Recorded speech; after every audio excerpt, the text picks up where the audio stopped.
Bonjour à tous, bienvenue sur Lion TV. Et la vidéo qu'on va traiter aujourd'hui, ce sera le sujet de la Pentecôte. Bienvenue sur Lion TV.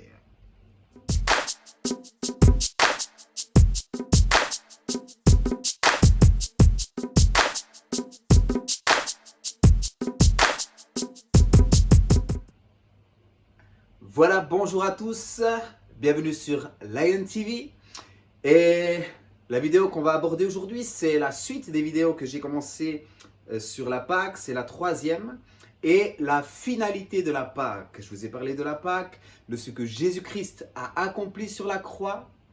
Il est revenu d'entre les morts et pendant 40 jours, il s'est révélé, il s'est montré à ses disciples. Et il a été enlevé au ciel. C'est ce qu'on appelle l'ascension du Christ, l'ascension de Jésus. Et il leur a dit, avant d'aller par le monde, attendez à Jérusalem. Et ceci, on peut le trouver dans le livre des Actes. Et on va le lire ensemble, on va le décortiquer. Et il y a quelque chose d'extraordinaire, de splendide qui va se produire suite à cette attente à Jérusalem. Mais c'est la finalité de la Pâque. Et c'est en même temps le commencement d'une histoire incroyable qui est l'histoire de l'Église, qui est votre histoire, qui est mon histoire, car nous sommes l'Église de Jésus-Christ. Les pierres vivantes que vous êtes appelés à devenir, ceux qui regardent cette vidéo, c'est cette histoire-là que nous allons vous conter aujourd'hui. Alors, on va prendre la parole de Dieu dans le livre des Actes, qui est attribué à Luc, et voilà ce qu'il nous dit. Il écrit à Théophile. Théophile, j'ai parlé dans mon premier livre de tout ce que Jésus a commencé à faire et d'enseigner dès le commencement jusqu'au jour où il fut enlevé au ciel. L'ascension, c'est ce qu'on a vécu ce week-end. Après avoir donné ses ordres par le Saint-Esprit aux apôtres qu'il avait choisis. Dans Marc et dans Matthieu, Marc 16, il commande à ses disciples, allez par toutes les nations, faites de toutes les nations des disciples, baptisez-les au nom du Père, du Fils et du Saint-Esprit. Celui qui croira sera sauvé, celui qui ne croira pas sera condamné. Voici les signes qui accompagneront ceux qui auront cru. En mon nom, ils les imposeront les mains aux malades et les malades seront guéris. S'ils boivent quelques breuvages mortels, cela ne leur fera aucun mal et bien d'autres choses encore. Alléluia! Mais faites de toutes les nations du disciple. Voilà le mandat que Jésus-Christ communiquera à ses disciples et à ses apôtres. Et c'est le mandat que nous-mêmes aujourd'hui, nous devons accomplir. Après qu'il eut souffert, il leur apparut vivant et leur en donna plusieurs preuves, se montrant à eux pendant 40 jours et parlant des choses qui concernent le royaume de Dieu. Comme il se trouvait avec eux, il leur recommanda de ne pas s'éloigner de Jérusalem, mais d'attendre ce que le Père avait promis, ce que je vous ai annoncé, leur dit-il. Car Jean a baptisé d'eau, mais vous, dans peu de jours, vous serez baptisés du Saint-Esprit. Il leur dit à ses disciples, avant de partir, attendez à Jérusalem. Attendez à Jérusalem et vous serez baptisés du Saint-Esprit. Alors ils ont obéi pour certains et ils ont attendu à Jérusalem. Alors les apôtres réunis lui demandèrent, Seigneur, est-ce en ce temps que tu rétabliras le royaume d'Israël? Il leur répondit, ce n'est pas à vous de connaître les temps ou les moments que le Père a fixés de sa propre autorité, mais vous recevrez une puissance, le Saint-Esprit survenant sur vous, et vous serez mes témoins à Jérusalem, dans toute la Judée, dans la Samarie, et jusqu'aux extrémités de la terre. Alors ils devaient attendre le Saint-Esprit, et c'est par ce Saint-Esprit, ensuite quand ils l'auront reçu, qu'il leur dit, c'est ainsi que vous serez mes témoins jusqu'aux extrémités de la terre. Mais vous avez besoin de ce Saint-Esprit, alors attendez le Saint-Esprit, attendez mon feu vert. Après avoir dit cela, il fut enlevé pendant qu'ils le regardaient, et une nuée le dérobait à leurs yeux. Et comme ils avaient les regards fixés vers le ciel pendant qu'ils s'en allaient, voici deux hommes vêtus de blanc leur apparurent, et dirent, Hommes galiléens, pourquoi vous arrêtez-vous à regarder au ciel? Ce Jésus qui a été enlevé au ciel, du milieu de vous viendra de la même manière que vous l'avez vu allant au ciel. » Là, il annonce son retour.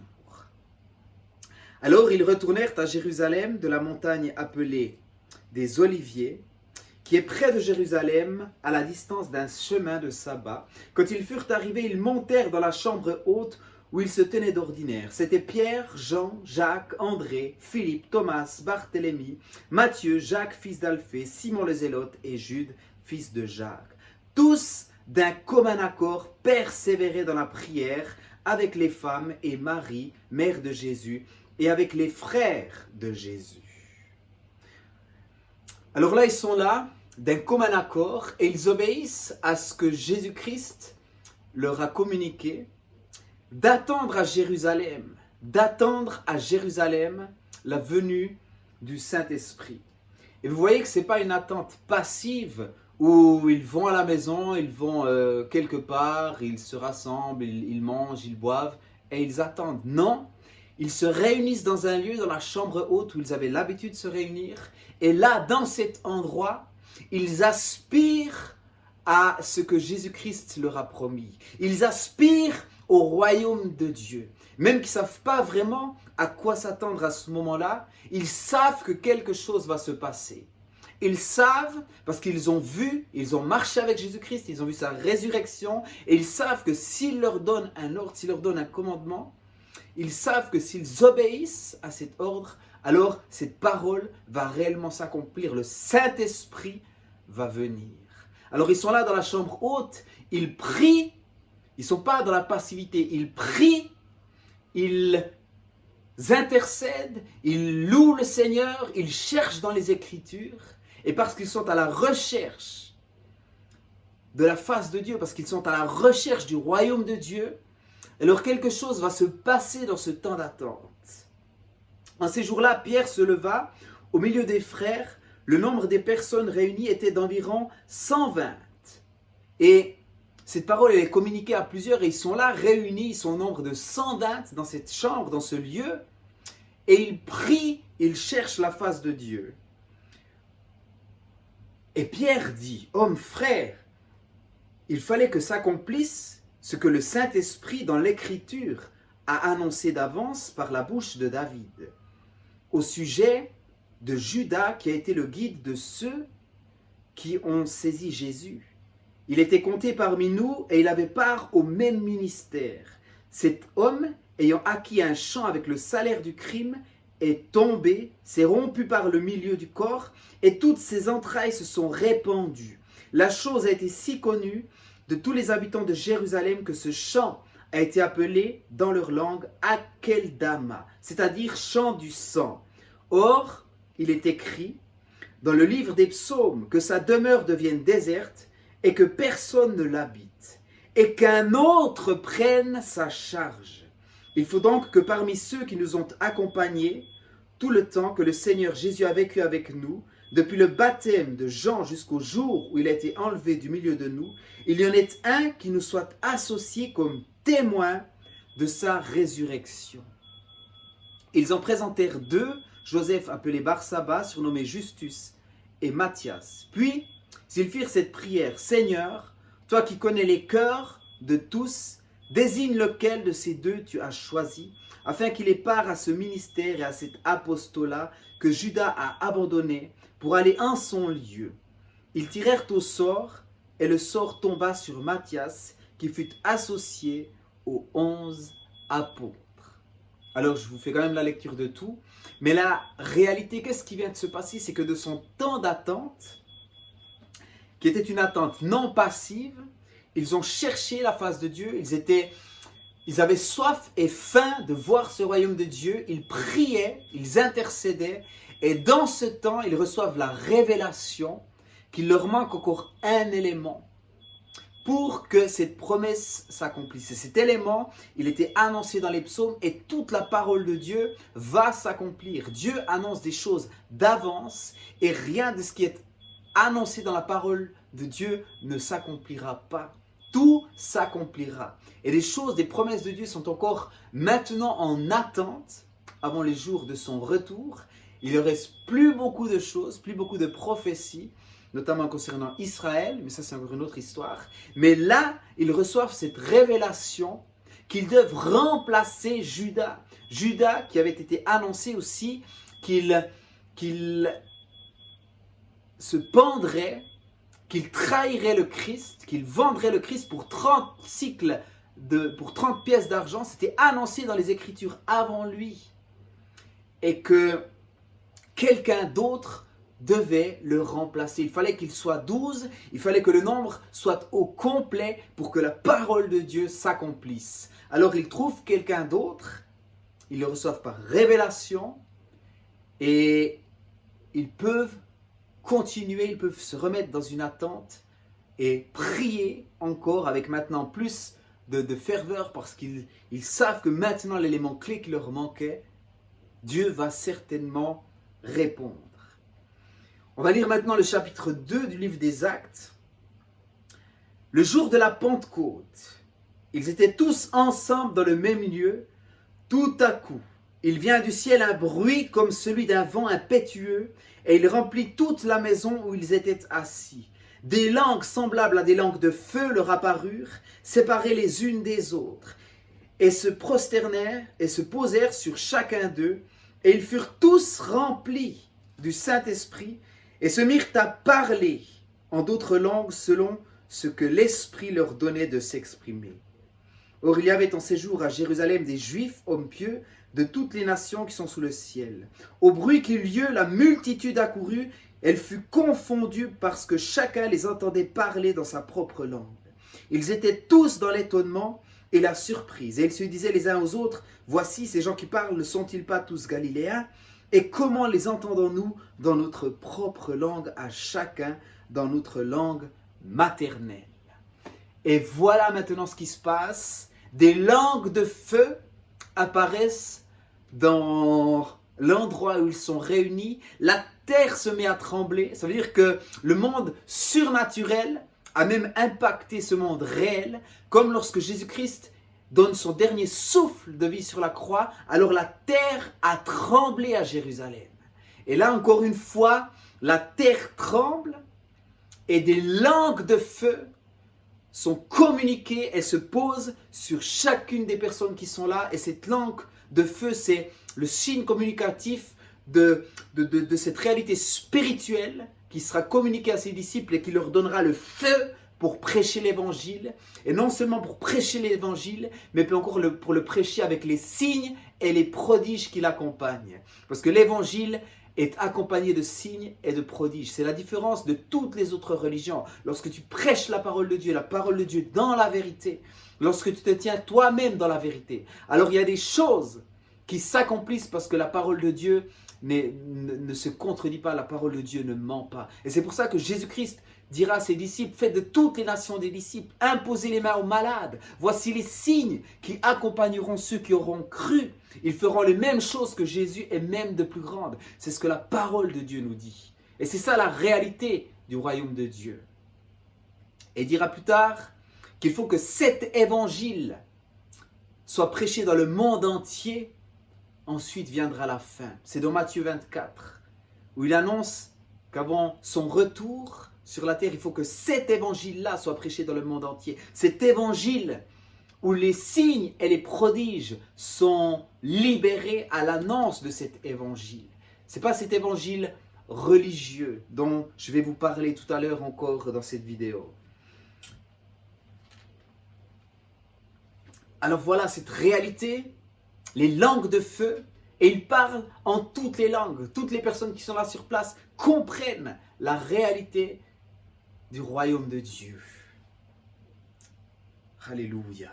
Alors là, dans ce brouhaha général, dans cette incompréhension, c'est Pierre qui prend la parole et se présente devant eux et il parle aux Juifs et à tout le monde qui est là devant lui. Hommes juifs, et vous tous qui séjournez à Jérusalem, sachez ceci et prêtez l'oreille à mes paroles. Ces gens ne sont pas ivres comme vous le supposez, car c'est la 3e heure, l'heure du jour. Mais c'est ici ce qui a été dit par le prophète Joël. Dans les derniers jours, dit Dieu, je répandrai de mon esprit sur toute chair. Vos fils et vos filles prophétiseront. Vos jeunes gens auront des visions et vos vieillards auront des songes. Oui, sur mes serviteurs et sur mes servantes. Dans ces jours-là, je répandrai de mon esprit et ils prophétiseront. Je ferai paraître des prodiges en haut dans le ciel et des miracles en bas sur la terre, du sang, du feu et une vapeur de fumée. Le soleil se changera en ténèbres et la lune en sang, avant l'arrivée du jour du Seigneur, de ce jour grand et glorieux. Alors quiconque invoquera le nom du Seigneur sera sauvé. Il fera apparaître des prodiges dans le ciel. Il y a des choses incroyables qui se passent dans le ciel. Il y a une réalité spirituelle aussi qui s'est passée au temps de Jésus-Christ, où ils ont vu une colombe descendre, où ils voyaient ces langues de feu descendre du ciel, où des manifestations surnaturelles se produisent, des miracles sur la terre à l'annonce de l'évangile, des miracles sur la terre à l'annonce de l'évangile, des miracles sur la terre lorsque Jésus-Christ a marché, il est entré dans son ministère pendant 3 ans, il y avait les signes et les prodiges qui l'accompagnaient, des miracles, des paralytiques qui se levaient, des aveugles qui recouvraient la vue, des sourds qui entendaient, tellement de miracles. Il est écrit qu'il a accompli tellement de miracles que tous les livres de la terre ne pourraient pas contenir tout ce qu'il a accompli. Parce qu'il a accompli encore aujourd'hui des miracles au travers de son Église, au travers de ceux qui se sont mis à part, qui marchent en obéissance et en conformité à cette parole, qui sont devenus de véritables disciples de Christ. Un disciple accompli est comme son maître, et il fera les mêmes choses que son maître, et même des plus grandes. C'est ce que la Bible nous dit. Et là, il leur partage encore des versets de la parole de Dieu. Je vous invite vraiment à lire Acte 1, Acte 2, et vous verrez qu'est-ce qui s'est passé dès le commencement. Ces disciples ont reçu le Saint-Esprit. Et il leur annonce la repentance. Repentez-vous, que chacun de vous soit baptisé au nom de Jésus-Christ pour le pardon de vos péchés, et vous recevrez le don du Saint-Esprit. Car la promesse est pour vous, pour vos enfants et pour tous ceux qui sont au loin, en aussi grand nombre que le Seigneur notre Dieu les appellera. Et par plusieurs autres paroles, il les conjurait et les exhortait, disant, sauvez-vous de cette génération perverse. Ceux qui acceptèrent sa parole furent baptisés, et en ce jour-là, le nombre des disciples augmenta d'environ 3000 âmes.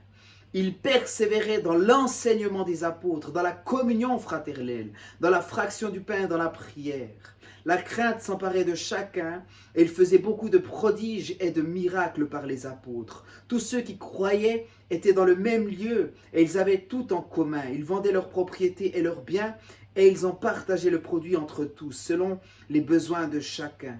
Ils étaient chaque jour tous ensemble, assidus au temple. Ils rompaient le pain dans les maisons et prenaient leur nourriture avec joie et simplicité de cœur, louant Dieu et trouvant grâce auprès de tout le peuple. Et le Seigneur ajoutait chaque jour à l'Église ceux qui étaient sauvés. Voilà ce que c'est que le commencement de l'Église. Il y a les signes et les prodiges. Il y a des manifestations surnaturelles qui se produisent. Et parce que ces manifestations se produisent, les gens voient la réalité du royaume de Dieu. Ils voient que ce royaume de Dieu est palpable. Donc ils prêchent la repentance. Et il y a tellement encore de choses qu'ils ont accomplies dans le livre des Actes. Je vous encourage à lire le livre des Actes. Mais vous voyez, la plus importante des choses, c'est ce baptême dans le Saint-Esprit. Et il nous dit que ce baptême, il est pour nous tous. On peut lire la parole de Dieu, on peut entendre des choses, des prédications qui parlent de Dieu, mais la Bible nous dit que c'est ce Saint-Esprit-là qui nous convainc de péché, de justice et de jugement. C'est le Saint-Esprit qui nous enseigne dans toute la vérité. C'est le Saint-Esprit qui nous communique la pensée de Dieu. C'est le Saint-Esprit qui nous remplit de la présence de Dieu. On a besoin du Saint-Esprit. C'est le Saint-Esprit qui donne vie à la parole de Dieu. La lettre tue, mais l'Esprit vivifie, nous dit la Bible. Si on lit simplement cette parole sans l'Esprit de Dieu, ce sera condamnation sur condamnation, ce sera culpabilité sur culpabilité. Et on ne pourra pas comprendre, on ne pourra pas s'épanouir. Lorsqu'il y a l'Esprit de Dieu, il y a la liberté, nous dit la Bible. Et cet Esprit nous apporte la vraie liberté. La vraie liberté. Nous devons recevoir ce Saint-Esprit et nous pouvons tous demander ce Saint-Esprit. Ce Saint-Esprit nous conduira dans toute la vérité. Il nous enseignera les choses que Christ a communiquées. On lira sa parole et on comprendra sa parole. Dans Luc 11, il est écrit, « Si donc méchants comme vous êtes, vous savez donner de bonnes choses à vos enfants, à combien plus forte raison le Père Céleste donnera-t-il le Saint-Esprit à ceux qui le lui demandent ?» Alléluia. Et c'est grâce à ce Saint-Esprit que l'Église existe encore aujourd'hui. C'est grâce à ce Saint-Esprit. Parce que les disciples, suite à la persécution qu'il y aura quelque temps après ces événements-là, ils partiront dans le monde entier et cet évangile sera prêché jusqu'aux extrémités de la terre. Cet évangile sera prêché partout. C'est ce que Dieu veut, que cet évangile soit prêché partout. Mais le vrai évangile, l'évangile du royaume de Dieu, l'évangile des signes et des prodiges. Mais malheureusement, par la suite, cet évangile deviendra un évangile d'État, deviendra une religion et perdra de sa saveur et perdra de sa puissance. Ça deviendra comme quelque chose de religieux. Mais ce n'est pas ce que Dieu a voulu. Ça deviendra une religion et on mettra plein de traditions, on mettra plein de choses par-dessus et ça étouffera la vie de l'esprit.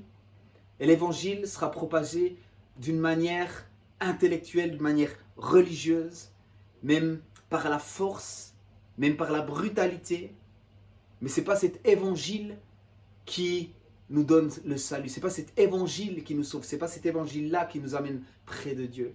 L'évangile qui nous amène près de Dieu, c'est l'évangile du royaume. C'est l'évangile où le Saint-Esprit est en action. C'est l'évangile où on reçoit cet Saint-Esprit qui nous fait que nous devenons enfants de Dieu par le baptême du Saint-Esprit, par l'adoption du Saint-Esprit. Et ce Saint-Esprit, on doit le demander et on doit le recevoir. Le Saint-Esprit, c'est l'essentiel. Toute chose se fait par le Saint-Esprit. L'Église est bâtie par le Saint-Esprit. Si ce n'est pas Dieu qui bâtit l'Église, l'Église est bâtie en vain. Et beaucoup d'assemblées, beaucoup d'organisations chrétiennes ne sont pas conduites, n'ont pas été mises en place par le Saint-Esprit. C'est le Saint-Esprit qui commence toute chose. C'est le Saint-Esprit qui apporte la vie, qui communique la vie.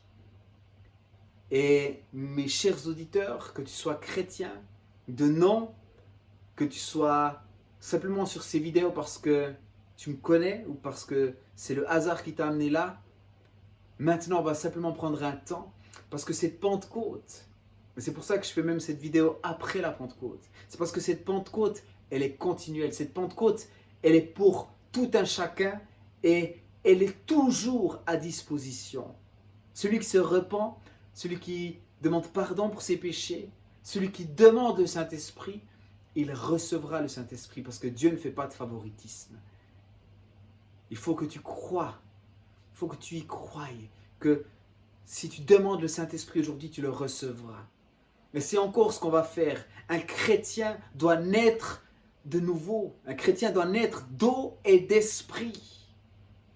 Le christianisme, ça ne se passe pas dans la tête. Le christianisme, ça ne se passe pas dans l'intellectuel. Non, le christianisme, ça se passe dans le cœur.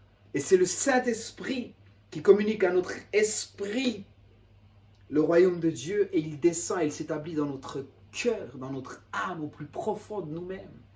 Et c'est ce Saint-Esprit qui vient établir le royaume de Dieu. Ne savez-vous pas que vous êtes le temple de Dieu, le temple du Saint-Esprit? Mon frère, ma sœur, on va prendre un petit temps pour recevoir le Saint-Esprit. Si tu veux recevoir le Saint-Esprit, tu vas le recevoir maintenant. si tu ne le reçois pas maintenant et que tu aspires, tu désires ce Saint-Esprit, tu vas te poser après cette vidéo, tu vas te poser ce soir, tu vas te mettre dans ta chambre et tu vas demander ce Saint-Esprit. Et tu recevras ce Saint-Esprit, tu sentiras la présence du Saint-Esprit. Parce que comme les disciples étaient réunis dans la chambre haute, c'était un vent impétueux, mais il se manifeste de différentes manières. Tu vas ressentir de la chaleur en toi. Tu vas ressentir une présence autour de toi. Tu vas commencer à avoir chaud dans ton corps. Tu vas sentir du feu dans tes mains. Tu vas avoir des paillettes d'or sur tes mains. Tu vas avoir de l'huile couler de tes mains. Le Saint-Esprit se manifeste de différentes manières, mais tu vas sentir quelque chose, une joie surnaturelle qui va descendre sur toi. Tu vas sentir une paix surnaturelle qui va descendre sur toi. Parce que c'est ça les fruits de l'Esprit. La paix, l'amour, la joie. Toutes ces choses sont les fruits de l'Esprit. Ce sont les fruits que l'Esprit produit dans nos vies. Une joie abondante, c'est le vin nouveau du Saint-Esprit. Mon frère, ma soeur, demande ce Saint-Esprit. Demande une portion plus grande du Saint-Esprit si tu l'as déjà. Mais si tu as besoin de plus pour accomplir les signes et les prodiges qui accompagnent ceux qui ont cru, qui t'accompagnent, alors il faut que tu demandes une portion plus grande encore du Saint-Esprit. Que chaque fois que tu rentres dans la présence de Dieu, tu lui demandes d'augmenter cette présence en toi. Et il faut ensuite que tu écoutes, que tu entendes, que tu te mettes à l'écoute de ce Saint-Esprit qui va te parler, qui va te communiquer des grâces, qui va te donner des directions, qui va te demander des actes à faire, à poser, qui vont te faire réaliser que oui, le Saint-Esprit est en toi, que oui, le Saint-Esprit agit autour de toi, dans ta vie, dans ta famille, dans ta ville, dans ton entreprise, partout autour de toi. Dieu veut agir et communiquer la présence de Dieu qui a en toi. On va prier maintenant pour ce Saint-Esprit. Ô Saint-Esprit, je te demande pardon pour mes fautes. Je te demande pardon pour ma religiosité. Mais Seigneur, je prie pour un vent de liberté. Saisis cet instant et répète avec moi. Je prie pour un vent de liberté. Je prie, Seigneur, pour un baptême dans l'Esprit Saint. Je prie, Saint-Esprit, descends sur moi, Saint-Esprit. Descends sur moi, Saint-Esprit. Viens ranimer la flamme de mon premier amour. Viens me donner cette communion avec toi. Viens me donner ta paix. Viens me communiquer le royaume de Dieu. Viens me racheter de ma vaine manière de vivre. Viens me changer. Viens me transformer, Saint-Esprit. Viens me guérir, Saint-Esprit. Je t'ouvre mon cœur, Saint-Esprit. Viens me toucher. Viens établir ton royaume dans ma vie, Saint-Esprit. Oh, saisis-toi de ce temps. Saisis-toi de l'Esprit de Dieu qui est là. Oh, je sens la chaleur du Saint-Esprit ici. Est-ce que tu peux la sentir? Est-ce que tu peux saisir la présence du Saint-Esprit? Oh, Saint-Esprit, tu les touches maintenant. Là où ils sont, là où ils t'entendent, tu les touches. Tu les remplis de ton Esprit Saint. Il y a une chaleur maintenant qui descend sur toi. C'est la chaleur du royaume de Dieu. Il y a une paix surnaturelle maintenant qui envahit ton être. C'est la paix du Saint-Esprit. Il y a un feu qui descend sur toi maintenant au nom de Jésus, Seigneur. Oh, que le feu de ton esprit les touche maintenant, Seigneur. Le feu de ton esprit, Seigneur. Tu fais d'eux des flammes de feu. Tu fais d'eux des vaillants héros, Seigneur. Oui, tu les attires à toi, Seigneur, dans ton amour. Alléluia.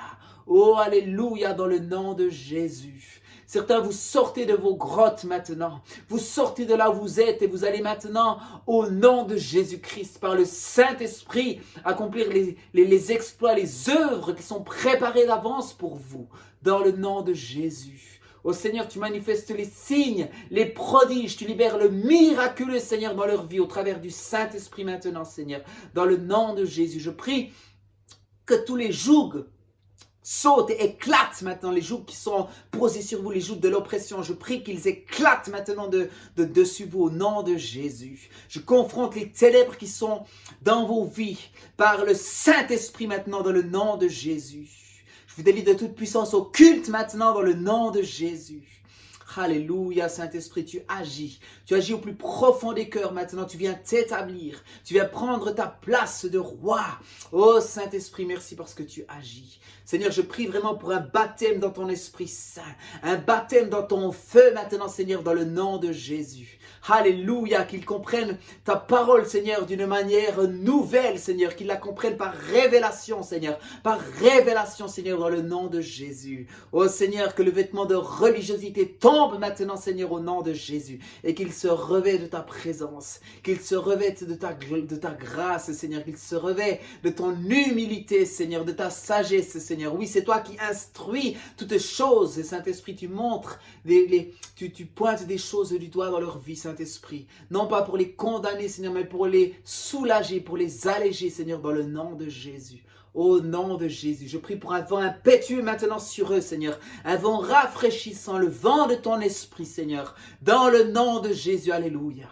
Alléluia, Saint-Esprit, tu es tout puissant, Seigneur. Il n'y a pas de distance dans le temps, il n'y a pas de distance, Seigneur, d'écran, Seigneur. Il n'y a pas de distance, Seigneur, de kilomètres dans la vie de l'Esprit, Seigneur. Tu les touches maintenant, Seigneur. Tu touches chacun maintenant dans le nom de Jésus. Oh, alléluia, Saint-Esprit. Merci de les bénir, Saint-Esprit. Merci, Seigneur, de les baptiser de ton esprit, Seigneur, dans le nom de Jésus, alléluia. Dans le nom de Jésus, alléluia. Alléluia, Saint-Esprit. Alléluia, Saint-Esprit. Alléluia, Saint-Esprit. Alléluia, Saint-Esprit. Je vois comme des gens se faire baptiser. Il y a le baptême d'eau. Jean a baptisé dans les eaux du Jourdain. Il a baptisé dans la repentance pour renaître à nouveau. Et si vous sentez que c'est le temps pour vous de vous baptiser, alors allez dans des églises, voilà, partagez-leur que vous avez envie de vous faire baptiser. Si vous avez des frères et des sœurs, des maisons de prière, des églises de maison dans lesquelles vous voulez vous joindre, ou si vous êtes dans le coin, ce message vous a touché, que vous avez senti que c'est le temps de vous baptiser, ben prenez contact, allez dans des églises, dites-leur que vous avez envie de vous baptiser, de naître de nouveau. C'est important, vous allez passer par les eaux du baptême, vous allez renaître en Christ, votre ancienne nature, votre vie passée sera ensevelie dans cette eau, les choses passées seront passées et vous renaîtrez comme une nouvelle créature, comme une nouvelle création. Lavé, blanchi de vos péchés, baptisé du Saint-Esprit, et vous allez marcher par l'Esprit, de gloire en gloire par l'Esprit du Seigneur. Alléluia, soyez bénis. Merci encore de m'avoir écouté. Merci encore de me suivre. Soyez bénis. On veut simplement vous communiquer notre amour, nous communiquer ce que le Seigneur met sur notre cœur. Soyez bénis, soyez encouragés, soyez fortifiés. Si vous voulez partager cette vidéo, vous pouvez le faire. Vraiment, que le Seigneur vous bénisse, qu'il vous conduise et qu'il vous fasse marcher de victoire en victoire et de gloire en gloire par son esprit. Soyez bénis et à la prochaine vidéo sur Lion TV. Dieu vous bénisse, on vous aime.